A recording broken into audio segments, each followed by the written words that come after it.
مژده باران به نفسهای بیابان، به رگ خشک درختان، به شب خسته ایوان برسان باز.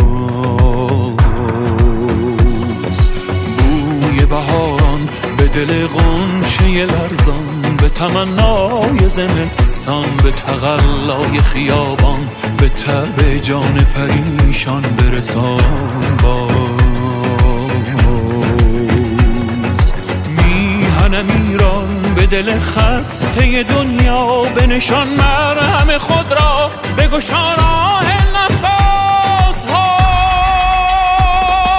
مثل سیاوش تنها بگذر از این آتش ها، تندی طوفان بشکن ای وطنم ایران. شمع دعا روشن کن، نام خدا جوشن کن، پنجه دیوان بشکن